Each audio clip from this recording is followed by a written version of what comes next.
이 말씀은 다른 말씀을 보다가 우리가 세상 속 기준에서 예언들을 한, 예를 들어서 일본이 7월달이 되면은 바닷속에서 지진이 일어나가지고 완전히 일본이라는 이 섬을 물에 가라앉히는 이런 일이 일어나는, 이런 것을 우리가 그 예언한 사람의 얘기를 들었잖아요. 이제 그게 실제로 우리가 믿어지지 않는 그런 마음이 크잖아요. 그런데 예언이 올해 25년 7월 달이라는 그게 딱 맞게 되어지는 것은 아니지만 그 전이나 전후를 상황이 따라서 되어진다는 이 원리를 우리는 알게 됐고, 그래서 그 바다 밑에 있는 화산이 마그마가 터지면서 올라오는 그 상황이 되어졌을 때에 그 엄청난 큰 일본이라는 그 땅덩어리가 어떻게 다 물에 잠길 수 있을까? 이게 현실적으로 마음에서 이해가 잘 안 되는 이런 상황이란 말이에요. 그래서 그게 의혹이 자꾸 되어진다고. 그런데 우연히 이 말씀을 다른 데를 찾아서 보는데 그 말씀이 연결이 되어져서 이 말씀에 대해서 하나님이 이렇게 증거로 나에게 보여주셨기 때문에 말씀을 드리고 싶은 마음이 일어났고, 그래서 아모스 4장 4절부터 읽어볼게요. 너희는 베델에 가서 범죄하며 길갈에 가서 죄를 더하며 아침마다 너희 희생을 3일마다 너희 11조를 드리며 누룩 넣은 것을 불살라 순제로 드리며 낙헌제를 소리내어 광포하려무나. 이스라엘 자손들아, 이것이 너희의 기뻐하는 바니라. 이는 주 여호와의 말씀이니라. 이제 여기에 베델이 나오고 길갈이 나와요. 이 베델이라는 이 뜻은 하나님의 집이라는 뜻이에요. 에브라임에게 주어진 베델을 의미하는 건데, 에브라임과 므낫세 이 두 사람이 야곱의 손자들이었는데 요셉의 아들들인데, 장자의 머리에 손을 얹고 축복의 기도를 하는데 실제적인 장자는 므낫세인데 에브라임의 머리에 야곱이 손을 얹는 걸 보고 요셉이 므낫세 거기에 아버지의 손을 옮기면서 아버지, 이 아이가 장자입니다. 그렇게 했을 때 야곱이 나도 안다. 그러면서 다시 그 에브라임 머리에 손을 얹어서 안수를 하면서 기도하고 나서 에브라임을 향해 가지고, 이 에브라임은 야곱의 손자가 아닌 아들이라고 선포가 되어져 버렸어요. 마치 나오미가 할머니인데 룻이 낳은 그 아들을 나오미가 낳았다. 이런 이 원리하고 성경은 그런 부분에는 분명히 어떤 감춰진 비밀들이 반드시 있다는 것을 우리가 구별을 하라는 의미였고, 그래서 그 하나님의 집에 가서 범죄했고, 길갈에 가서, 이 길갈이라는 이 뜻은 굴러가다, 그리고 돌로 된 고리가 이어졌다는 거예요. 사무엘상 13장에 보면은 이 길갈이라는 여기가 사울이 자기 마음대로 제사 지낸 그곳이에요. 그리고 사울의 그 왕권을 박탈된 그곳이고, 출애굽 백성이 처음으로 출애굽해가지고 진을 친 곳, 그런 의미가 있는 하나님의 능력이 나타나지는 이런 의미 있는 이것인데, 그런 속에서 이스라엘 백성들이 죄를 지었다는 거예요. 그래서 이 두 가지, 베델에 가서도 범죄했고 길갈에 가서도 죄를 더하며 그랬잖아요. 이 더하는 이게 패역이에요. 패역이라는 그 죄가 발견되는 것이 더한 것이고, 그 다음에 11절, 내가 너희 중에 성읍 무너뜨리기를 하나님 내가 소돔과 고모라를 무너뜨린 같이 하였으므로 너희가 불붙는 가운데서, 하나님이 이 진노를 말씀하신 거예요. 내가 너희 중에 그 성읍, 그 교회라는 그것을 무너뜨리기를 하나님 내가 소돔과 고모라를 무너뜨린 같이 하셨다는 거예요. 얼마나 이스라엘 백성을 향한 이 진노가 나왔으면은, 그래서 너희가 불붙는 가운데 빼낸 나무 조각같이 되었으나, 요게 스가랴 3장 2절에 보면은 여호수아가 이런 상태 됐어요. 그을린 나무, 여호수아의 모습이. 그 상황이 조각같이 되었으나 너희가 내게로 돌아오지 아니하였느니라. 근데 우리는 여호와께로 돌아오는 기준을 무엇으로 기준을 하느냐고요. 뭘 보고 내 자신이 돌아갔을까? 아니면 나는 돌아가지 않았을까?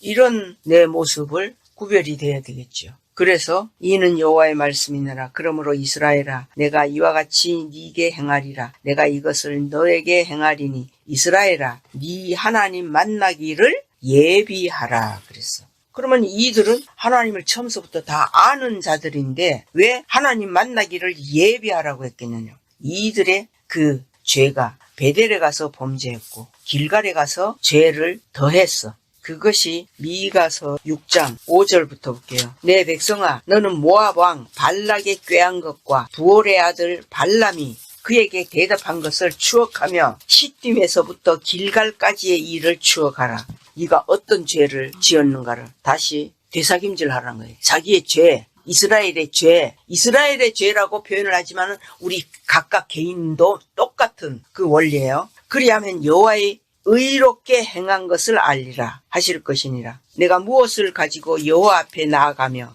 높으신 하나님께 경배할까? 이 죄를 지은 길갈의 죄가 죄를 더하는 일이에요. 베델은 하나님의 집이라고 그랬죠. 베델에서 지은 그 죄가 있고 길갈에서 지은 그 죄는 베델에서 지은 죄보다도 더 무서운, 더 큰 그 죄를 의미하기 위해서 이렇게 말씀하신 거예요. 내가 무엇을 가지고 여호와 앞에 나아가며 높으신 하나님께 경배할까? 반드시 여기에도 그랬잖아요. 여호와 앞에 나아가며 높으신 하나님께 경배할까? 이게 다른 거예요. 여호와 하나님은 동일하게 붙여서 하나로 역사하실 때가 있지만 이렇게 개개인 따로따로 여호와 따로 하나님 따로 이렇단 말이에요. 그래서 이 두 가지 죄가 이게 어떤 거냐, 여호와 앞에 죄고 하나님께 죄, 이런 부분의 모습도 구별을 하는 거죠. 그래서 내가 번제물 1년 된 송아지를 가지고 그 앞에 나아갈까? 번제물, 이스라엘 백성들이 하나님 앞에 자기의 죄를 고하면서 번제를 드리죠. 양을 잡아서 1년 된 송아지를 가지고 번제를 드리는, 그래서 이런 것으로 할까? 이것은 뭐냐면은 자기의 죄를 본인이 알고 있다, 이 뜻이에요. 자기 속에서 적어도. 그래서 1년 된 송아지를 가지고 그 앞에 나아갈까? 여호와께서 천천의 수양이나 만만의 강수 같은 기름을 기뻐하실까? 이걸 말하는 거예요. 자기 마음 안에서 이 미가가 정말로 그런 번제를 여호와께서 기뻐하실까? 정말 천천의 수양이나 그 많은 수천 마리의, 그러니까 수천 마리의 번제를 드리는 그 일을, 만만의 강수 같은 기름, 그 번제를 드릴 때 그 기름을 반드시 성전 거기서 번제를 드리는, 제사 드리는 그 안에서 그 기름을 또 다 태우는 이런 그 일들을 하나님이 기뻐하실까? 이제 이거는 왜 이러냐면 이 지금 두 가지 죄가 이 미가의 이 마음 안에는 이 두 가지 죄가 의문으로 계속 와진 거예요. 그래서 과연 이런 우리가 지금까지 해왔던 번제, 구약에서 해왔던 이 번제, 이런 것을 과연 여호와가 기뻐하실까? 받으실까? 이 의문을 가지고 있었던 겁니다. 그래서 그 다음에 그 만만의 강수 같은 기름을 기뻐하실까? 내 허물을 위하여. 그 시편에는 그런 말씀 있잖아요. 허물의 사함을 얻고 그 죄의 가리움을 받는 자는 복이 있다 그랬잖아요. 다윗도 반드시 두 가지 죄를 나타낸 거예요. 허물이라는 죄가 있고, 허물은 무엇이냐면요, 보이는 율법의 기준에 맞춰서 도둑질을 했다든 무엇을 했다든 보이는 그 죄를 나타낸 거고, 그 죄를 사함을 얻고 그 죄의 가리움을 받는 자는 그랬어요. 죄의 가리움이라는 거는 보이지 않는 죄, 그것이 바로 허물의 죄는 예수님이 해결을 하셨지만 근원적인 그 죄, 근원적인 그 죄가 뭡니까? 아담의 자손의 그 죄잖아요. 두 가지를 사함을 받아야 되는 거예요. 근데 우리는 이걸 하나로 생각하는 거예요. 이 두 가지의 이 죄를. 내 허물을 위하여 나의 육체, 육신으로 말미암은 죄, 그 허물의 죄를 위하여 내 맏아들을, 이거는 예수 그리스도의 원리를, 그걸 얘기한 거예요. 내 영혼의 죄를 인하여. 이것이 죄예요. 시편에 있는 허물과 죄로 표현된 이 부분이 이것은 보이지 않는 내 영혼이 짓는 죄. 이렇게 명확하게 구분이 돼 있단 말이에요. 내 영혼의 죄를 인하여 내 몸에 열매를 드릴까? 사람아 주께서 선한 것이 무엇임을 네게 보이셨나니 여호와께서 네게 구하시는 것이 오직 공의를 행하며 그랬잖아요. 여호와께서 우리에게 구하시는 것은 오직 공의. 여호와의 기준은 이거는 율법의 기준이에요. 그래서 이 두 가지 이 죄를 우리가 어떻게 이것을 해결을 해 나가는 허물의 죄는 우린 신약시대에 살고 있으니까 예수님으로 말미암아 이미 해결된 부분이지만 나의 영혼의 죄는 과연 나는 어떤 식으로 이 사함이 이루어진 것인가, 이것을 실제적으로 이 부분을 생각을 해야 된다는 것을 나는 그걸 알려주는 거지요. 우리의 이 죄라는 이 부분이 감추어진 죄, 감춰져 있는 죄가 바로 영혼의 죄예요. 그거는 드러나지 않는 죄이기 때문에. 그래서 내 영혼의 죄를 인하여 내 몸에 열매를 드릴까? 내 몸의 열매는 우리가 예수 그리스도로 완벽하게 세워진 그 자의 열매. 그 열매는 우리 육체가 맺는 열매가 결코 아닌 것을 이해가 할 거예요. 그 열매는 바로 성령의 열매. 오직 하나님은 성령의 열매를 받으시지 우리에게 어떤 열매를 받으시는 게 아니란 말입니다. 그래서 예레미야 4장에 보면은 예레미야 4장 14절에 이런 말씀이 있어요. 예루살렘아, 네 마음의 악을 씻어버리라. 그리하면 구원을 얻으리라. 네 악한 생각이 네 속에 얼마나 오래 머물겠느냐 그랬잖아요. 네 마음의 악을, 이게 영혼이 짓는, 우리 마음에서 마음이 짓는 죄라는 거예요. 그 악한 생각이 네 속에서 얼마나 오래 머물도록 두겠느냐 이 말이에요. 그 악을 씻어버리는 그 길이 있다는 것을, 그걸 알려주시는 거죠. 그래서 이제 이 두 가지 이 죄를 미가서로 다시 돌아오면 내 몸에 열매를 드릴까 그랬잖아요. 이제 우리가 다른 이에게 가서 하나님을 위하여 열매를 맺는 그 말씀이 로마서 7장 4절에 그 말씀이 있잖아요. 그래서 이러한 이 말씀들이 반드시 우리가 구별을 해야 되는 거는, 아, 죄라는 것은 보이는 죄와 보이지 않는 그 죄구나. 그게 이 미가서는 영혼의 죄라고 정확하게 구별을 해놨습니다. 이런 이 부분은요, 우리의 죄 문제를 다루는 이 일이 신약처럼 이렇게 다 그 죄를 다루어서 말씀하신 부분이 많은데, 이렇게 두 가지 이 죄는 이렇게 잘 없습니다. 이 부분은. 그래서 몇 군데만 찾아볼게요. 호세아 10장 9절부터 볼게요. 이스라엘아, 네가 기브아의 시대로부터 범죄하였거늘 무리가 기브아에 서서 흉악한 족속을 치는 전쟁을 거기서 면하였도다. 이 일은 무엇을 나타내느냐 하면은, 내가 원하는 때에, 하나님이 원하는 때에 저희를 징계하리니, 그 원하는 때가 언제냐? 저희가 두 가지 죄에 걸릴 때에 만민이 모여서 저희를 치리라. 이거예요. 반드시 여호와 하나님의 기준은 이 두 가지 죄에 걸릴 때에, 그것은 보이는 죄와 보이지 않는 그 죄가 걸릴 때에 그들에게 심판을 하시고 그 심판으로 인한 징계를 받을 수밖에 없는, 이제 그걸 나타내신 겁니다. 시편 19편 12절, 자기 허물을 능히 깨달을 자 누구리요?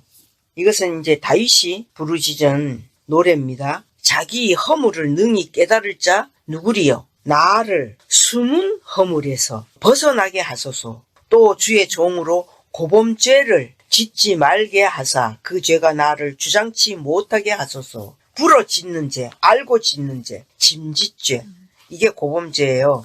이 알고 짓는 이 죄, 이것은 우리가 보이는 그런 그 죄인데 숨은 허물을, 숨은 죄가 있다는 거지요. 시편 38장 1절부터 여호와여, 주의 노로 나를 책하지 마시고 분노로 나를 징계치 마소서. 주의 노하심으로 나를 책망하지 마시고 분노로 나를 징계치 마소서. 이거는요, 두 가지, 노로 화가 나는 이 일과 분노하고는 완전히 죄의 질이 다른 거예요. 하나님 기준에서 주의 살이 나를 찌르고 주의 그 화살, 화살이 나를 찌르고 주의 손이 나를 심히 누르시나이다. 봐요. 언제든지 죄를 두 가지로 이렇게 말씀하시는 이걸 보라는 거예요. 그래서 주의 진노로 인하여 내 살에 성한 것이 없사오며 나의 죄로 인하여 내 뼈에 평안함이 없나이다. 이런 이 부분들이 다 하나님의 이 심판 징계예요. 내 죄악이 내 머리에 넘쳐서 무거운 짐 같으니 감당할 수 없나이다. 이렇게 내 죄가 되어져야지 돼요. 우리 자신이. 내가 도저히 이 죄가 너무 무거워갖고 이 죄를 봐야지 되는 거죠. 내 상처가 썩어서 악취가 나오니 나의 우매한 연고로소이다. 어리석을 우 사리에 어두울 매 모든 부분에 나의 그 어리석음 무지함 내가 아프고 심히 구부러졌으며 종일토록 슬픈 중에 다니나이다. 내 허리에 열기가 가득하고 이건 뭐요? 허리에 문제가 되어 있는 그 형제님도 허리가 아프다고 했는데 내 허리에 열기가 가득하고 내 살에 성한 곳이 없나이다. 이거는 온 몸이 쑤시고 아픈 것을 말하는 거예요. 내가 피곤하고 심히 상하였으며 마음이 불안하여 신음하나이다. 주여 나의 모든 소원이 주의 앞에 있사오며 나의 탄식이 주의 앞에 감추이지 아니하나이다가 돼야 된다고. 내 탄식이. 그런데 이 탄식을 자기 자신을 컨트롤할 수 있는 사람들이 많아요. 내가 괴로움과 고통이 와줘도 이거에 내가 마음을 안 둬. 충분히 자기를 조정을 한다고 자기 상태를. 이런 사람들이 너무 많은 거예요. 지금 자기의 지식이 많고 자기의 아는 것이 자기의 경험이 또는 이제 자기가 보는 판단이 이런 부분이 많이 있는 사람들이 많아요. 그런 사람들은요 이렇게 내 탄식을 자기 속에서는 있는데 이 다윗처럼 이렇게 다 드러내놔야 된대. 감추고 있는 내 심장이 뛰고 내 기력이 쇠하여 내 눈에 빛도 나를 떠난 이미 내 시력도 안 좋아졌다 이 말이야. 이제 내 체도 노년으로 노인으로 70이요 80이요 예, 그 부분의 모습이라는 거예요. 응? 이렇게 나의 사랑하는 자와 나의 친구들이 나의 상처를 멀리하고 나의 친척들도 멀리 섰나이다. 내가 이렇게 보면요 이 다윗은 자기 죄를 너무나 깊이 보여지는 거예요. 그러면서도 다윗의 마음 안에는 내가 주께만 범죄하였사오니 요걸 찾아낸 거예요. 그는 그렇게 찾아내는 그 부분이 결국은 여호와께 내가 그 죄가 되는 요 부분을 찾아낸 거예요. 시편 90편 3절부터 주께서 사람을 티끌로 돌아가게 하시고 말씀하시기를 너희 인생들은 돌아가라 하셨사오니 사람이 죽으면 어떻게 해요? 돌아가셨다. 그렇게 말하죠? 돌아가는 거예요. 어디로 돌아가? 원래 있던 그곳, 원래 있던 그곳은 어디일까요? 주 여호와 하나님. 그 안에 우리가 존재했었어요. 그래서 흙으로 사람을 만들고 그 안에 계신 그 하나님을 그 흙으로 만든 그 사람에게 넣어두시는 그런 거거든요. 이것이 이제 우리 인생의 모습이 내가 아까도 얘기했지만 참으로 무익한 그 인생들은 이제 돌아가라 하셨으니 말씀이 그렇게 됐다는 거예요. 주의 목전에는 천년이 지나간 어제 같으며 밤의 한 경점 같을 뿐입니다. 7절에 우리는 주의 노에 소멸되며 주의 분내심에 놀라나이다. 주께서 우리의 죄악을 주의 앞에 놓으시며 우리의 은밀한 죄를 은밀한 죄 이것이 영혼의 죄라고 그랬죠. 은밀한 죄를 주의 얼굴빛 가운데 두셨사오니 우리의 모든 날이 주의 분노 중에 지나가며 우리의 평생이 일시간에 다하였나이다. 그래서 우리의 연수가 70이요 강건하면 80이라도 그 연수의 자랑은 수고와 슬픔뿐. 이게 우리 인생이야. 이걸 제발 좀 보여줬으면 좋겠어. 그래 나라는 내 인생 이게 뭐요? 밥 먹고 똥 싸고 잠자고 그 속에서 이게 뭐냐고. 이게 짐승이지. 짐승의 인생인데 과연 하나님은 사람을 짐승의 인생으로 끝나게 하시는 그것이 하나님의 뜻이 아니라고 그랬잖아. 그런 그 사람을 하나님이 당신의 사랑하는 그 신부로 이렇게 세우고 또는 아들로 세워가시는 그 일을 나타내셨는데 우리는 짐승같이 내가 지금 시간이 얼마 남은지 못 봐. 못 보면은 계속 육신의 기준에서만 연평강도처럼 내가 살아가는 그 부분에만 하나님 앞에 그걸 구하는 거예요. 나 살려주세요. 당신이 하나님의 아들이고 능력이 있다면 당신도 살고 나도 살려주는 육체가 사는 것에 오직 소망을 두고 사는 게 이게 짐승이야. 짐승의 모습을 가진 사람, 그것이라고요. 너무나 허무하지요. 시편 32편 1절에 허물의 사함을 얻고 그 죄에 가리움을 받는 자는 복이 있도다 그랬잖아요. 가리움을, 우리 영혼의 죄는 가리움을 받는 거예요. 덧입는 거예요. 덮어지는 거예요. 우리 영혼은 죽는 물질이 아니에요. 영체이기 때문에. 그래서 영혼의 죄는 가리움을 받는 거예요. 그래서 그리스도로 왜 옷 입고 뭐 이렇게 표현도 하고 거룩한 옷이라고도 대제사장들이나 제사장들이 입는 그런 옷들, 이것도 거룩한 옷을 입는 이 부분이 보이지 않는 이 죄, 이것을 가리움을 받는 자는 복이 있도다. 마음에 간사가 없고 여호와께 정죄를 당치 않는 자는 복이 있도다. 간사함은 내 근본 내 속에 있는 것과 다른 속이는 그렇게 나타내는 거예요. 간사가 없고 여호와께 정죄를 당하지 않는 자는 복이 있도다. 여호와께 정죄를 당하지 않는 자. 열왕기상에 보면요, 인간이 죄 짓지 않는다는 것은 불가능하다고 되어져 있어요. 육체이기 때문에 이거는. 그래서 그 죄들을 가지고 두 가지 죄로 정확하게 나누어서 신약의 죄, 구약의 죄 이렇게 나누어서 이 부분을 반드시 말씀대로 우리가 이렇게 해야 되는데, 그 다음에 5절부터 볼게요. 네. 5절. 내가 이르기를 내 허물을 여호와께 자복하리라. 다 고한단 말이에요. 자복하리라 하고 요렇게 하고 내 죄를 아뢰고 내 죄악을 숨기지 아니하였더니, 자복을 하고 내 허물을 주께 내 죄를 아뢰고 그랬잖아요. 내 허물을 자복하고 또 내 죄를 아뢰고, 이게 두 가지잖아요. 이 두 가지를 다 고했을 때에 내 죄악을 숨기지 아니하였더니, 이게 숨기는 게 가장, 숨기지 않아도 곧 주께서 내 죄의 악을 사하셨나이다. 사하셨나이다. 이거는 그것을 심판을 해서 끝을 낼 수 있다는 그걸 알려주시는 거예요. 그래서 나는 이러한 우리가 이 몇 가지만 지금 찾아봤지만은 이런 상황을 통해 가지고 정확하게 우리는 이 두 가지의 이 죄를 봐야 하는 거죠. 그 예레미야 2장에도 그런 말씀 있죠. 2장 13절에 내 백성이 두 가지 악을 행하였나니, 이거는 예레미야 선지자가 이걸 다 본 겁니다. 두 가지 악을 행하였나니 곧 생수의 근원되는 나를 버린 것과 스스로 웅덩이를 판 것인데 그것은 물을 저축지 못할 터진 웅덩이니라. 그랬어요. 두 가지 악이 있죠. 생수의 근원되는 나를 버렸다 그랬어. 생수의 근원되는 나를 버린 것은 지금 이스라엘을 향하여서 여호와가 진노하신 부분인데, 생수의 근원되는 나를 버린 것은 누구를 버린 것일까요? 생수의 근원되는 나를 버린 것은 예수님이요.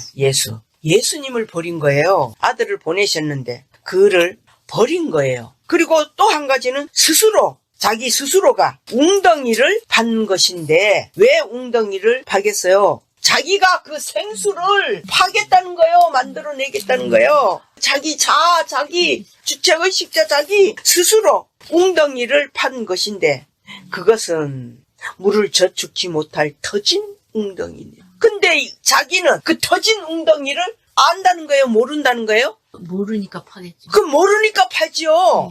자기는 모른다는 거예요. 그 터진 웅덩이인지. 왜 모를까요? 자기가 강하게, 정말 강하게 있으면은 그 터진 웅덩이라고 하는 거는 어느 곳으로 조금씩 새 나가는 것을 말하는 거예요. 그냥 뭐 콸콸콸 터져가지고 이렇게 다 없어지는 게 아니에요. 아주 가늘게 새 나간다는 뜻이에요. 그러니까 자기가 힘이 있는 거예요. 이거 할 수 있다 이거요. 나도 생수의 근원, 그거 없어도 근원 되는 자 나하고 상관이 없어도 난 내가 할 수 있다는 거예요. 이게 이들의 이 여호와가 이걸 알려주는 거예요. 그래, 네가 할 수는 있을 것이다. 왜? 시작은 얼마든지 되지. 문제는 네가 알지 못하게 그 생수는 계속 터져서 엄한 대로 다 흘러가 버린다. 이런 이 말씀 봐야 되는데. 그래서 이렇게 성경은 다 되어져 있는 거예요. 우리의 두 가지 이 죄를 창세기 15장에도 죄가 관영할 때에 하나님이 우리를 심판을 하신다고 했고, 히브리서 10장 16절 주께서 가라사대 그날 후로는 저희와 세울 언약이 이것이라 하시고 내 법을 저희 마음에 두고 저희 생각에 기록하리라. 요 내 법이 두 가지 법이에요. 율법과 성령의 법이란 말이에요. 그 법을 저희 마음에 두고 저희 생각에 기록하리라. 내가 아까 그랬죠. 여호와는 율법 그 자체라고. 그 율법을 여호와가 우리 이 마음에 그 법을 두고 이 생각에 기록하리라. 이건 다 이루었다는 거예요. 우리 안에는 이미 성령이 오셔서 이 두 가지를 다 이룬 그들에게 여호와 하나님은 당신의 그 율법, 성령의 법, 이 두 가지의 이 법이 하나로 된 완성, 그 법을 우리 마음에 두고 우리 생각에 기록하리라. 이것은 우리의 마음에 두고 생각에 기록한다는 건 우리 영과 혼에 다 두고 기록을 하시겠다는 거예요. 이때는 이미 사단이 우리 혼을 잡고 있었지만 이때는 다 끝이 나서 사단은 있을 수가 없어요. 그거 완성된 이걸 지금 나타내신 거예요. 완성된 자에게는 내가 내 법을 여호와가 그 법을 이렇게 하겠다. 이제 그것을 알려주신 것이고, 다시 아모스로 돌아가세요. 5장으로 돌아가서 이스라엘 족속아 내가 너희에게 대하여 애가로 지은 이 말을 들으라. 애가라고 하는 거는 죽은 사람을 위하여 부르는 노래, 장례식 때 부르는 참으로 가슴 아픈, 이것은 아모스가 이 애가를 얘기해 주는 거예요. 그래서 처녀 이스라엘이 엎드러졌음이여. 그래서 처녀 이스라엘, 이건 택하신 신부가 되는 그 처녀들이 엎드려져 버렸다고.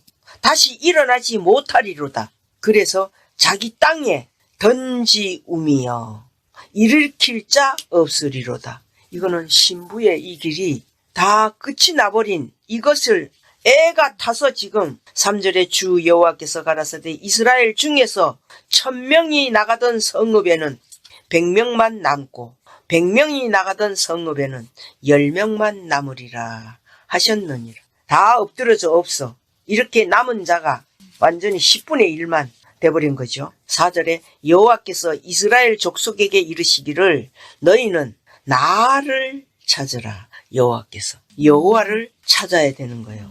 그거 알려주시는 겁니다. 하나님 말고 여호와, 율법의 완성이신 여호와, 너희는 나를 찾으라. 그리하면 살리라. 그랬어. 그러면은 다른 신을 찾아서 산다는 것이 아니거든요. 나를 찾으래. 오직 여호와를. 여호와께서 이스라엘 족속에게 일러주시는 말씀이잖아요. 나를 찾으라. 나를, 여호와를. 그러면 여호와의 정체를 우리가 알아야죠. 여호와가 그럼 뭐야?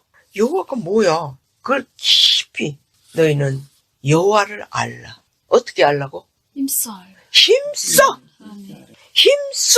나를 알아야 되는 거야. 이 지식으로 이렇게 들어서 아는 그거 아니에요. 내가 힘써서 여기저기 파고 다니는 거예요. 나는 그렇게 돌아다녔어요. 이 모임에도 가봤다, 저기도 갔다가 온 사방에 이 사람도 만나봤다, 저 오만 사람들을 다 만나보고. 그것이 내가 힘써서 찾는, 여호와를 찾는 이 부분에는 왜 그렇게 찾느냐? 내 마음이 무엇인가?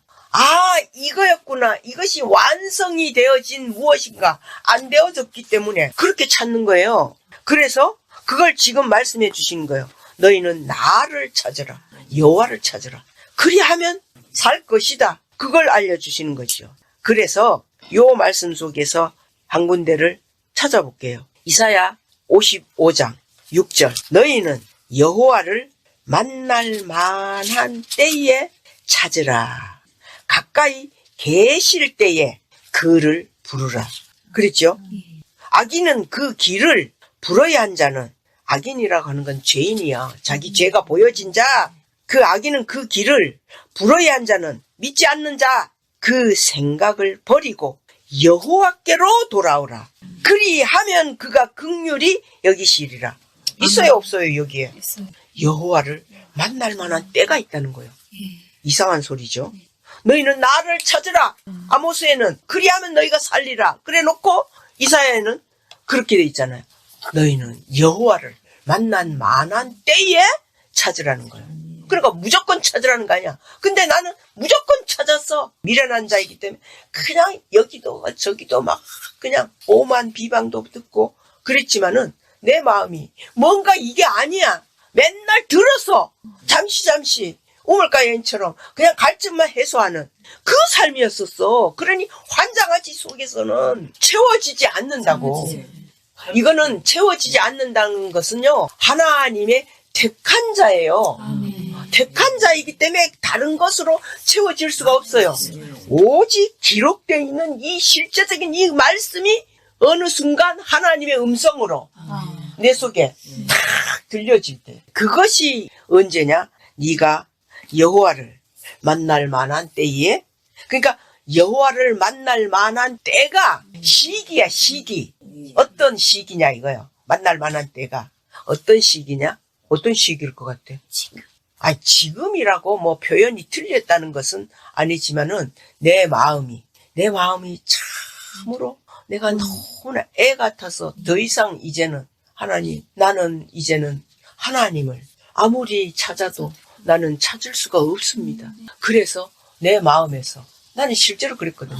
어느 날 낙심이 탁 돼버린 거예요. 마음에서 좌절감이 탁 와지면서 내가 이제 다시는 어떤 교회도 어떤 신령한 목사의 소리도 내가 다시는 듣지 않으리라. 그리고 내가 모든 길을 다 차단을 해버렸어. 그리고 나 혼자만 있었던 거예요. 그렇게 나 혼자 있었는 그 순간에도, 그런 상황인데도 내 마음이 하나님을, 내가 그때는 성경까지도 완전히 덮어버렸어요. 정말로. 안 되니까, 나는.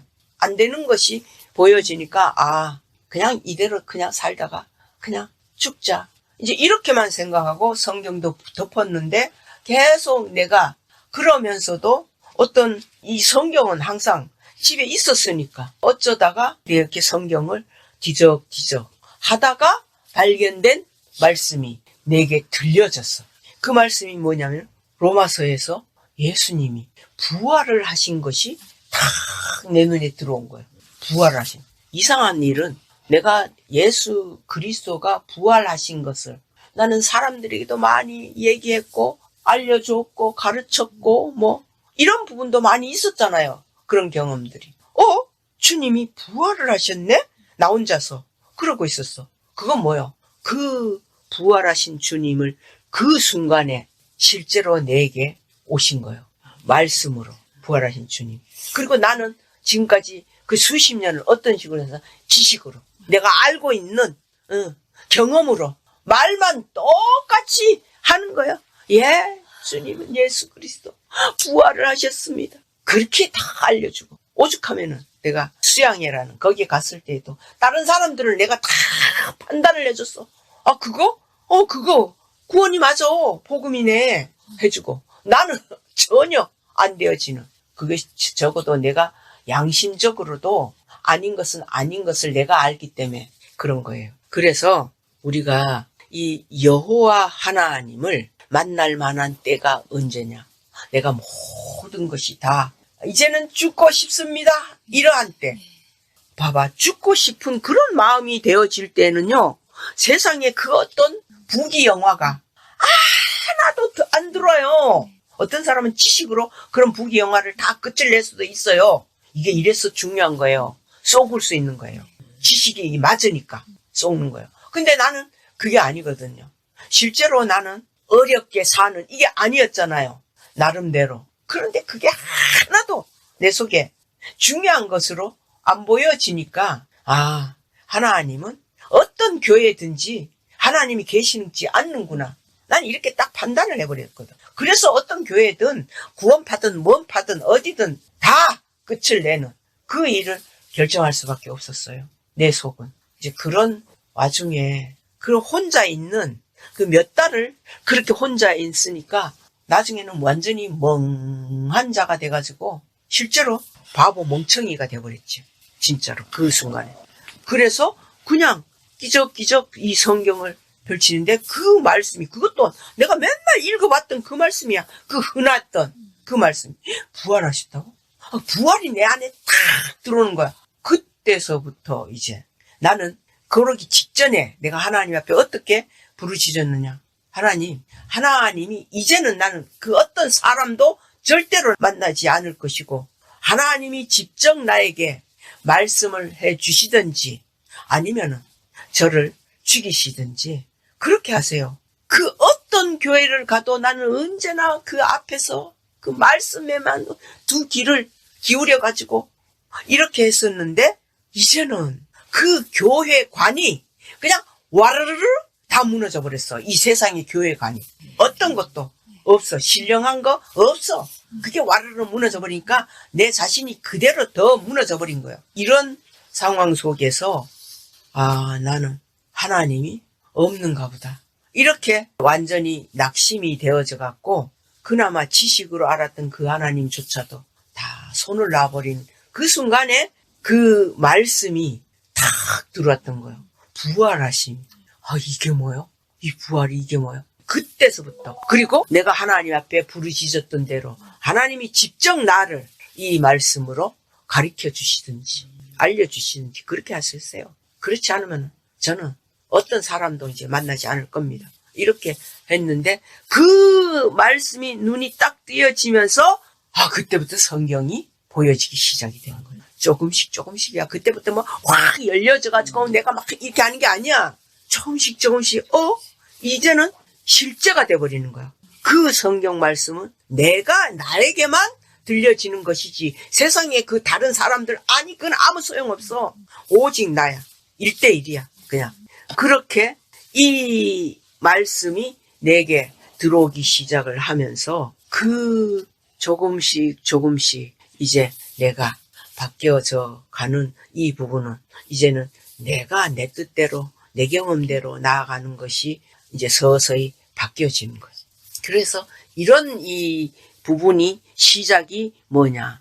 그 순간이 여호와를 만날 만한 그 때가 됐던 거예요. 내 마음 상태가.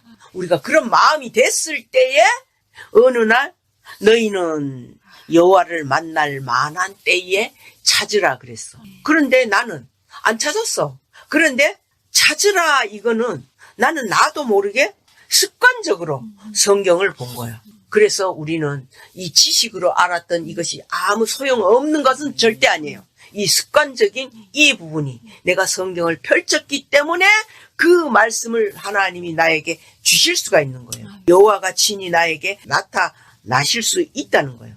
내게 오실 수 있다는 거예요. 그런 일들이. 지금 이렇게 말씀을 보니까 이제 나의 모습이 생각이 낮아서 이렇게 한 건데 만날 만한 때가 어느 때냐 이거요. 내 마음 상태예요. 우리의 마음 상태가. 정말 모든 것이 와르르르 다 무너지는 이 부분이 되어졌을 때에 그때 이제 다른 것을 하는 거 아니에요. 말씀을 내가 여기서 찾아야지. 아니 그건 자기야. 내 의지적인 내 모습이야. 그냥 나는 이 성경을 뒤적 이렇게 한 것뿐이야. 그건 내가 여기에서 무엇이 있을 것이다 나올 것이다. 아니 그런 마음은 이미 다 내려진 상태거든. 그러니까 그냥 되어지는 대로 심심하니까 가만히 있으니 노느니 염불한다 그랬어. 그런 그 기준처럼 그냥 이렇게 하는 그 순간에 그 말씀이 기가 막히게 내 속에 부활이 새롭게 다 비춰진 이 말씀으로 인해 갖고 시작이 돼버린 거예요. 그래서 그 만날 만한 때에 찾으라. 가까이 계실 때에 그를 부르라. 가까이 계실 때는 뭐요? 그게 어떤 상태냐? 가까이 계실 때에 부르라. 말씀이 와지는. 그때가 가까이 계실 때야. 가까이 계실 때에 그를 부르라. 악인은 그 길을 불어야 한 자는 그 생각을 버리고 네가 죄인이라고 보여졌다면은 이제 그 길을 가지 말고 믿지 않는 자, 불의한 자, 하나님의 의를 믿지 않는 자, 불의한 자는 그 생각을 버리고 여호와께로 돌아오라. 그리하면 그가 긍휼히 여기시리라. 나는 이 긍휼하심을 이걸 찾은 거예요.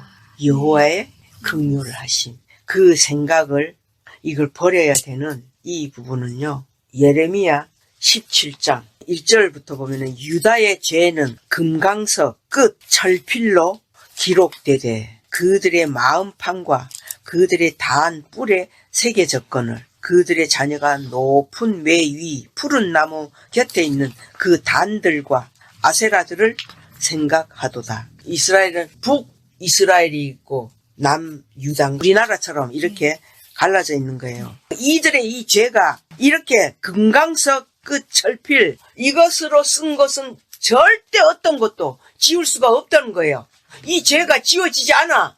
우리가 이걸 봐야지 돼. 내 죄는 지워지지 않는 아멘. 그 죄라는 것을 그것을 보는 것이고 만날 만한 때에 찾는 일이 되어지고 가까이 계실 때라는 것은 이 말씀이 내 귀에 들려질 때가 가까이 계실 때라는 것을 구별하시면 됩니다. 그럴 때에 그를 부르라는 거예요. 가만히 있지 말고 산에 있으면 산에서 부르고 나 같은 경우는 화장실에서도 맨날 불러요. 이렇게 부르라는 거예요. 그렇게 부를 때에 악인은 그 길을 불의한 자는 그 생각을 버려지는 일이 일어난다는 거예요. 버리고 여호와께로 돌아오라. 그래서 여호와께로 돌아오라. 그리하면 그가 긍휼히 여기시리라. 그랬죠. 내가 아까 뭐라 그랬어요? 여호와는 오직 율법, 공의 그분이에요. 그 여호와는 긍휼이 있을 수가 없다 그랬잖아요. 죄 사함이 있을 수가 없어요. 그분은. 그런데 이렇게 악인은 그 길을 불의한 자는 그 생각을 버리고 여호와께로 돌아오라. 이것은 뭐예요? 율법 안으로 돌아가는 거예요. 우리는. 그 율법 안이 여호와예요. 여호와께로 돌아오라. 그리하면 그가 긍휼히 여기시리라. 그가 여호와가 긍휼히 여기실 수는 절대로 없어요. 그러면 긍휼히 여기시는 거는 누구예요? 하나님이에요. 하나님이 긍휼히 여기신다 이 말이에요. 이 두 분이 이름과 실제적인 하나님과 그분이 긍휼히 여기어 주시는 이 두 분이 똑같이 이게 하나같이 이렇게 되어져야지 되는 거예요. 여호와는 절대적으로 이게 안 되어진다는 것을 우리는 이것을 알아야지 되고 그래서 이제 이 아모스 5장으로 돌아가서 여호와께서 이스라엘 족속에게 이르시기를 너희는 나를 찾으라. 그런 거예요. 그리하면 살리라. 베델을 찾지 말며 길갈로 들어가지 말며 브엘세바로도 나아가지 말라. 길갈은 정령 사로잡히겠고 베델은 허무하게 될 것임이라. 그랬잖아요. 베델이 하나님의 집이라고 했는데 베델을 찾지만 하나님의 집을 찾지 말라고 지금 여호와께서 그거 말씀하신 거예요. 길갈도 가지도 말고 브엘세바로도 나가지 말고 이런 이 말씀이 있는 것인데 이 말씀을 찾는 것이 참으로 중요한 부분이고 마음에서 하나님을 만나는 실제로 만날 수 있는 표현을 하자면 기쁨이라고 표현해야 되나? 기쁨도 느낌이긴 하지만 그래서 이 말씀을 증거 자료로 반드시 우리가 찾아야 되는 거예요. 호세아 5장 15절 내가 내 곳으로 돌아가서 저희가 그 죄를 뉘우치고 내 얼굴을 구하기까지 기다리리라.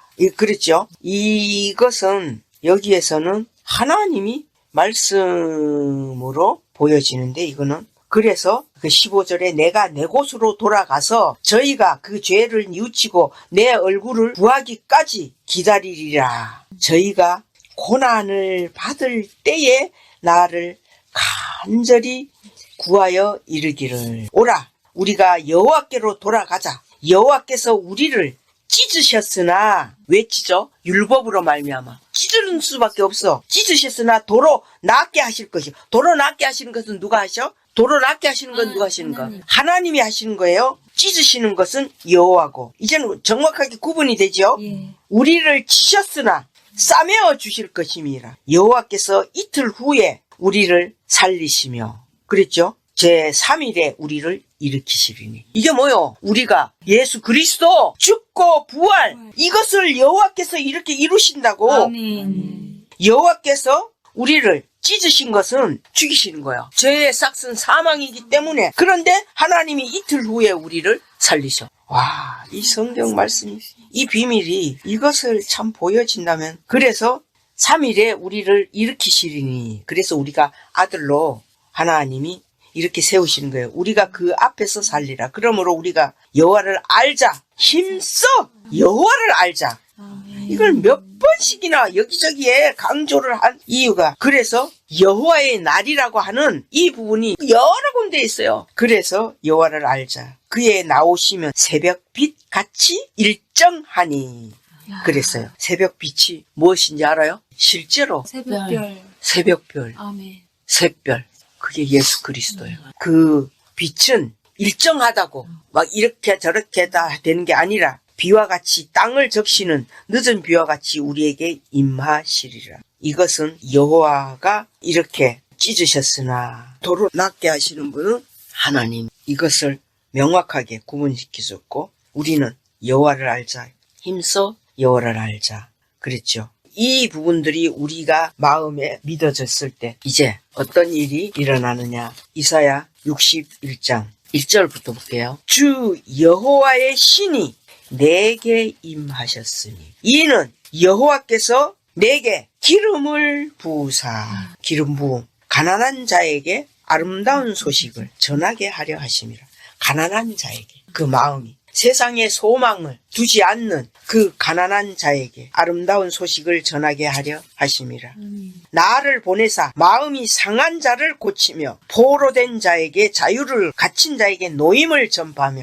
우리가 이 여호와의 신이 임한 자들은 하는 일이 다른 거 아니에요. 그 여호와께서 내게 기름을 부으사. 우리는 그 기름 부음을 있었어요, 없었어요? 있었어요. 있었어요. 네. 기름 부음이 실제로 이 기름 부음을 진짜. 했잖아요. 예. 하나의 어떻게 판단하면 의식을 행하는 것처럼 이렇게 판단이 될 수가 있겠지만은 아니요. 구약의 모든 부분이 의식을 행하는 이 부분의 모양이지만 그것을 하나님이 명하셨습니다. 그래서 엘리야를 통하여서 그 기름 부음을 엘리야가 들은 거예요.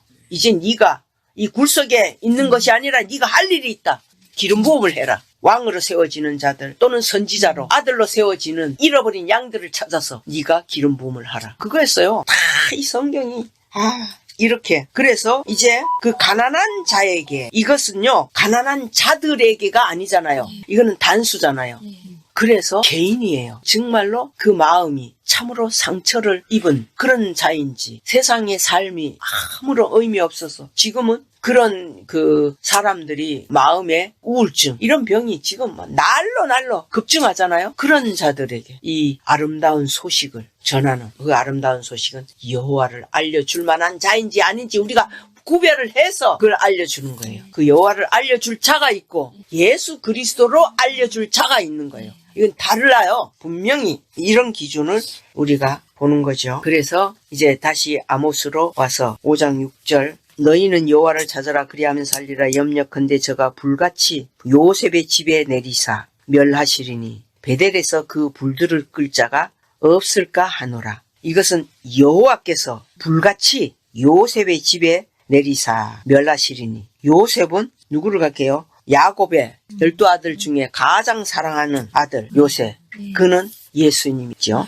그 집에 내리사 불같이 멸하신다고. 예수님을 그래서 죽이시는 거예요. 베델에서 그 불들을 끌 자가 없을까 하노라. 공법을 인진으로 변하여 정의를 땅에 던지는 자들아. 이 공법이라고 하는 것은 공공법법인데 국가와 국가 관계를 나타내는 그 말이에요. 그래서 인진이 나오잖아요. 공법을 인진으로 아주 쓴 그 공법을 쓴 일로 변하여 정의를 땅에 던지는 자들아 이랬어. 그러면서 8절에 묘성과 삼성을 만드시며 사망의 그늘로 아침이 되게 하시며 백주로 하얀 낮을 어두운 밤이 되게 하시며. 이 묘성이라고 하는 것은요 황소 자리의 일부 7별을 가리키기도 하고 근데 이 묘성은 항상 삼성과 함께 언급이 되는 거예요. 이것은 이제 어마어마한 비밀이 또 있죠. 모든 이 행성들에 대한 이 비밀요. 그래서 이 묘성과 삼성이라는 이 부분이 바로 무엇을 말하느냐. 밀실. 철저히 감춰져 있는 밀실. 자, 여기를 잡고 욥기 9장 6절부터 볼게요.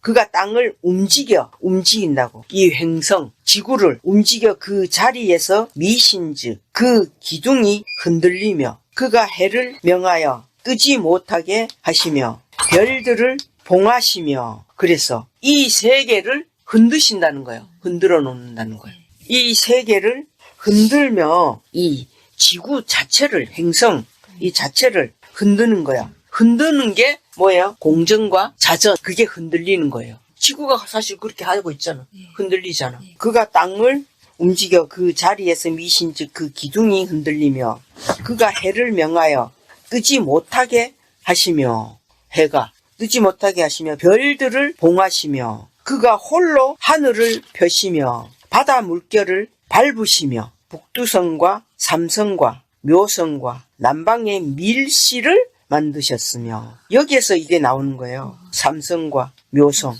황소자리 안에 있는 별무리의 하나 이것은 묘성이라고 하는 거는 7별을 나타내는 것이기도 하고 그래요. 그래서 이 모든 일에 남방의 밀실을 만들어 놓으신 그 밀실이 있다는 거예요. 여호와께서. 야, 근데 욥은 이런 완전한 하늘의 세계를 이 욥은요 땅에 어떤 내가 이렇게 잘 벌고 부자가 되어지고 이런 땅의 것에 마음이 있는 자는 아니에요. 오직 그 하나님의 율법을 자기가 지켜간다고 착각을 하고 일 때문에 그것이 죄인 것이지. 그래서 이 욥의 눈에는 천체가 이렇게 보여진 거예요. 욥이 그때만 하도 천문학자도 아닐 텐데 이게 어떻게 보여지냐고. 난 이 사람을 보면서 나 같은 게 무슨 전체를 안다고? 그게 보여질 수 있다는 거예요.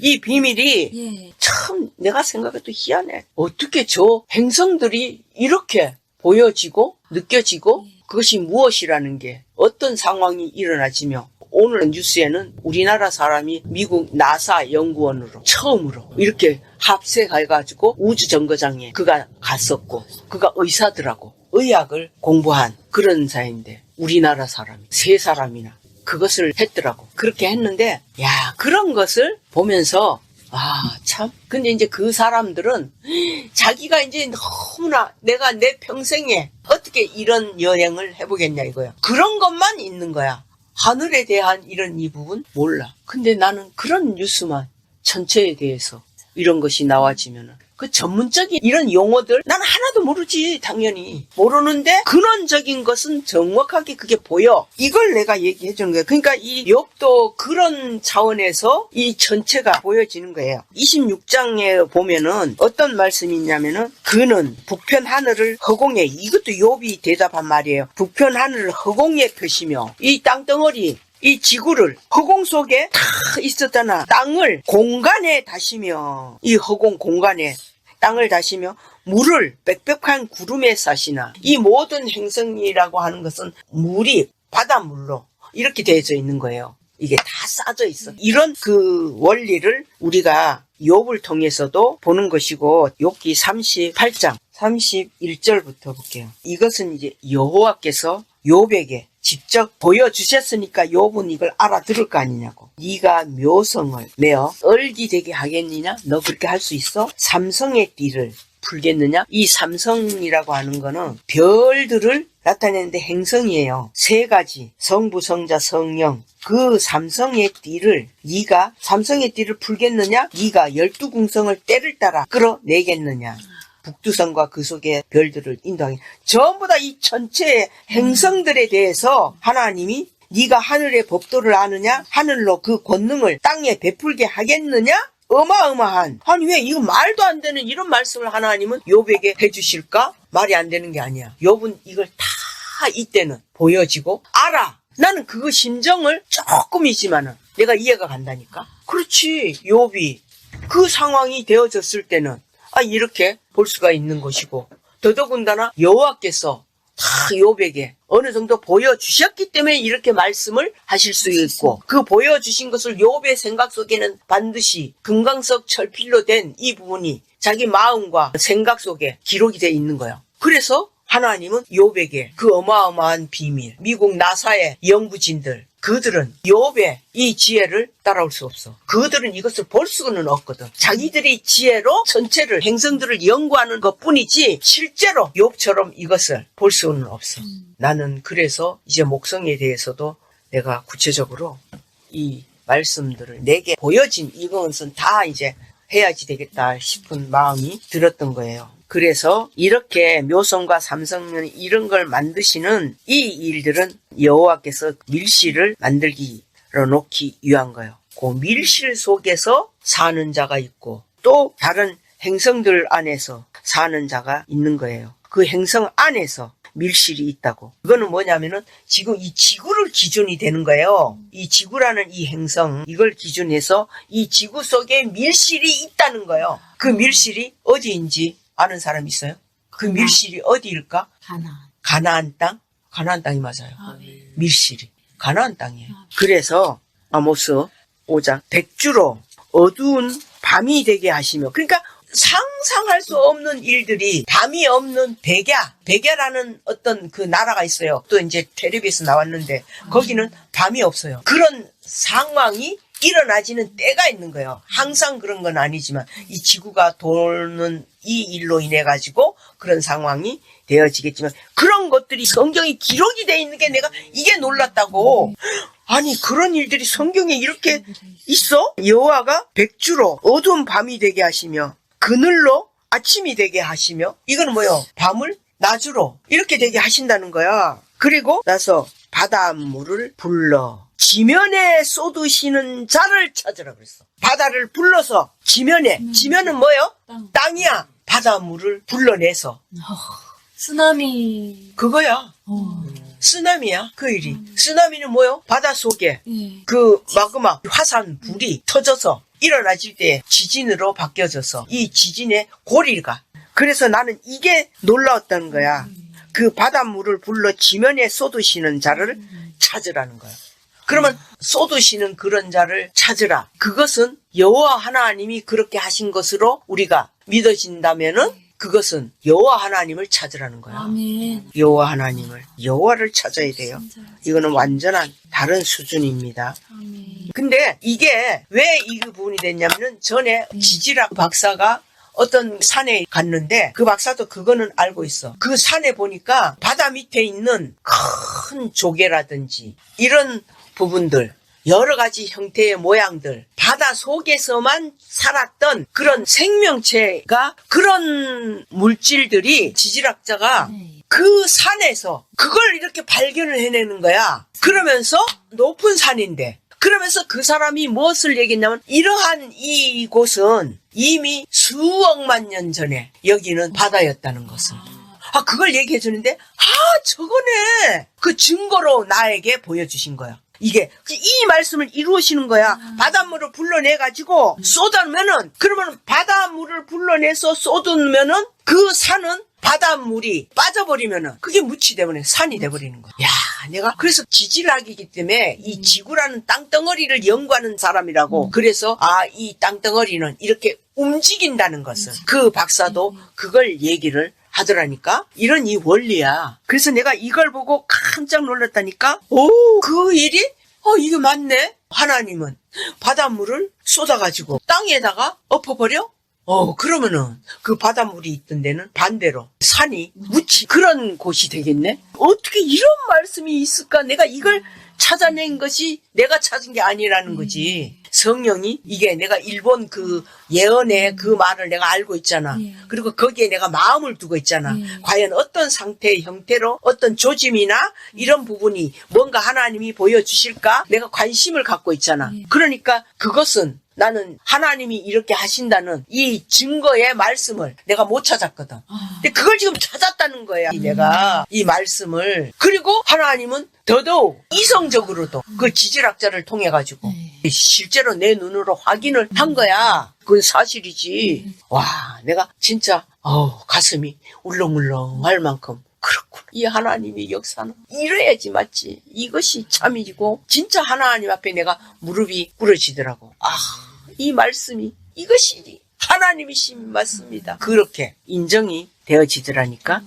그래서 시편 91편 1절서부터 볼게요. 지존자의 은밀한 곳에 거하는 자는 전능하신 자의 그늘 아래 거하리로다. 그랬죠? 아까 내가 밀실을 얘기했어요, 안 했어요? 하셨어요. 밀실. 그 밀실이 지존자의 은밀한 곳이에요. 그 안에 거하는 자는 전능하신 자의 그늘 아래 거하는 자다 이 말이에요. 내가 여호와를 가리켜 말하기를 저는 나의 피난처요 나의 요새요 나의 의뢰하는 하나님이라 하리리. 이는 저가 너를 새 사냥꾼의 올무에서와 극한 연병에서 건지실 것이미로다. 새 사냥꾼, 그 올무에서. 새 사냥꾼은 새총, 그 새총에서 사단이 우리를 지목하고 새총을 겨냥을 하는 거기에서 여호와는 건져내신다는 거야.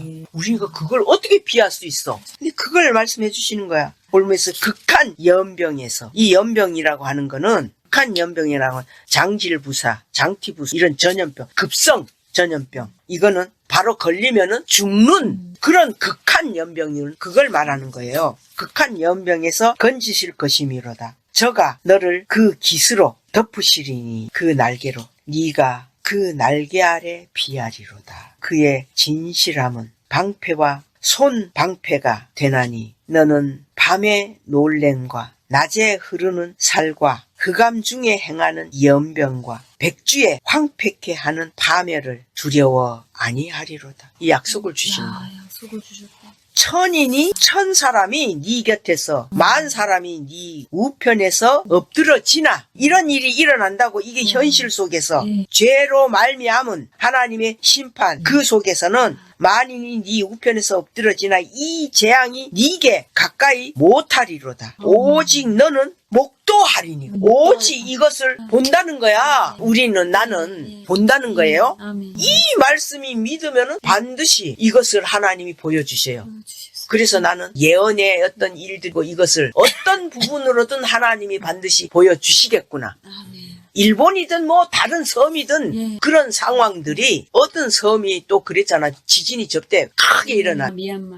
그 섬이 아니었지. 그리스가 섬이잖아요. 그리스? 네. 거기가 지진이 일어나서 다 이주해버렸잖아요. 그러니까 그런 섬들은 지금 하나님이 얼마든지 그렇게 하실 수 있다는 거야. 바다를 일으켜서 그렇게 해버리는. 그래서 오직 너는 목도하리니 악인의 보응이 네게 보이리로다. 악인의 보응이 너에게 보이리로다. 네가 말하기를 여호와는 나의 피난처시라 하고 지존자로 거처를 삼았으므로. 거처, 내가 거하는 이 거처는 뭐야? 아까 은밀한 그곳이야. 그곳을 네가 거처로 삼았다 이거야. 근데 그 은밀한 그곳은 편안하고 아주 안전한 그런 곳으로 우리가 그런 곳으로 생각이 들지. 생각이 들어요. 천만에요. 아니에요. 아니야. 이러한 이 은밀한 이런 이곳은 어디야? 바위틈, 낭떠러지 아래 이런 데야. 그래서 우리는 그곳을 좋아하지 않아. 좋아하지 않아요.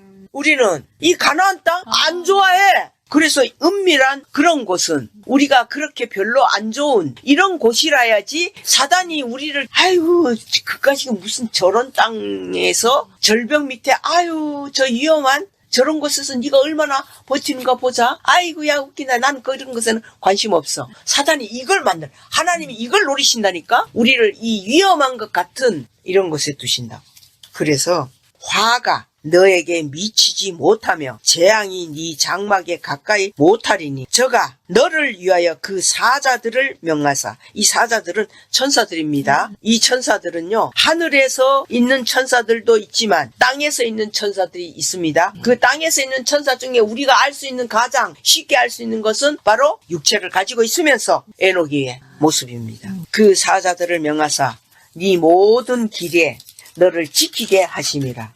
저희가 그 손으로 너를 붙들어 발이 돌에 부딪히지 않게 하리로다. 네가 사자와 독사를 밟으며 그 은밀한 그곳에 있는 자들이 이 독사와 사자를 밟을 수 있는 거야. 그 속에 없으면 우리는 어떻게 이 독사와 이 사자를 이겨? 우리는 이길 수 있는 것이 아니에요. 다만 그 속에는 은밀한 그곳에는 100% 하나님의 그늘알이기 때문에 하나님이 지켜주시는 거예요. 아멘. 그래서 그 안에 있을 때에 우리의 이 육신의 이것 자체도 사단을 이길 수 있는 이 길이 네가 사자와 독사를 밟으며 젊은 사자와 뱀을 발로 누르리로다. 어떤 힘이 있는 젊은 사자라 할지라도 이것은 사람의 모습들입니다. 다 얼마든지 우리가 아, 예. 아멘. 밟을 수 있다는 겁니다. 하나님이 가라사대 저가 나를 사랑한즉 내가 저를 건지리라. 문제는 하나님이 조건을 가지고 있는 거예요. 저가 나를 사랑한즉 우리는 하나님을 사랑하는 이 부분이 나와져야지 돼요. 하나님을 사랑하는 그 사랑하는 실제적인 그 사랑의 요 상황을 우리가 하나님을 내가 그 얘기했죠. 하나님은 어떻게 사랑하신다 그랬어요. 짝사랑. 짝사랑 혼자서 너무나 짝사랑해. 근데 우리는 그 짝사랑에 전혀 관여도 안 해. 관심도 없어. 이것이 우리의 죄야. 악이야. 그래서 하나님이 이것을 이렇게 또 바꾸는 거야. 왜 이렇게 하느냐. 14절에 하나님이 가라사대 저가 나를 사랑한즉 내가 저를 건지리라. 우리가 하나님을 어느 순간부터 짝사랑이 되어졌어. 이것은 막달라 마리아야. 똑같이. 어느 순간부터 이제 그 예수님을 짝사랑이 되어지는 육신의 이 사랑 아니에요. 육신적인 이런 이 사랑으로 그것이 완전히 거짓이다라는 것은 아닐지만 육신으로 사랑하는 이 부분으로만 보는 거 아니에요. 여호와 그분을 알아갈 때에 그 형언할 수 없는 이 속에서 그 묘한 사랑이 나와져요. 이렇게밖에 나는 표현을 못하겠지만 이런 부분인 거예요. 그래서 하나님이 저가 나를 사랑하면은 내가 저를 이렇게 지키고 능력을 주시고 다 하신다는 거예요. 저가 내 이름을 안즉 그랬잖아. 하나님의 이름을 안자라 이 말이야. 여호와를 안자라고. 너희는 여호와를 만날 만한 때에 찾으라. 아멘. 그래서 찾은 자는 내 이름을 안자다 이 말이야. 여호와라는 그 이름이 새롭게 이게 보여져야 되는데. 아멘. 내 이름을 안즉 내가 저를 높이리라. 높인다는 거야. 내가 저를 높이리라. 저가 내게 간구하리니 내가 응답하리라. 언제라도 저희 환난 때에 내가 저와 함께하여 저를 건지고 영화롭게 하리라. 영화롭게 하는 거는 몸이 귀하게 되어 그 이름이 나는 그것을 영화롭다고 하는 것이거든. 너희가 하나님을 알 때 하나님으로 영화롭기도 아니하고 그랬지 로마서에. 그런데 그 하나님이 우리는 누구야? 예수 그리스도 아들 또는 막달라 마리아 이 사랑하는 자 그자 그를 영화롭게 하리라. 내가 장수함으로 오래 있음으로 저를 만족해 하며 나의 구원으로 보이리라 하시도다. 이 말씀이 시편 91편의 이 말씀이야. 야, 참. 이 능력은 우리가 아까 아모스의 그 말씀처럼 바닷물을 불러 지면에 쏟으시는 자를 찾으라. 그 자를 찾으라. 그 자를 찾은 이들의 모습을 이렇게 하신다는 것은 시편 91편에 그걸 말씀하십니다. 그 이름이 여호와시니라. 그래서 아모스 5장으로 돌아가서 9절에 저가 강한 자에게 호련히 패망이 임하게 하신즉 그 패망이 산성에 미치느니라. 그들이 쌓은 성 거기에 패망이 미친다고 와진다고 무리가 성문에서 책망하는 자를 미워하며 정직히 말하는 자를 싫어하는도다. 너희가 가난한 자를 밟고 저에게서 미래 부당한 세를 취하였은즉 여기에서는 이걸 누굴 보냐면 세리가 이런 거예요. 부당한 세금을 취하였어. 너희가 비록 다듬은 돌로 건축하였으나 거기 거하지 못할 것이요. 여기에서 이제 무엇이 다음번에는 말씀이냐. 다듬은 돌이 있고 너희는 다듬지 않는 돌로 이 성전을 지으라. 이 말씀. 그거는 다음번에 할 거예요. 그래서 여기까지만 나는 이 아모스의 이 말씀을 통해 가지고 이 중요한 이 부분을 알려주는 것이에요.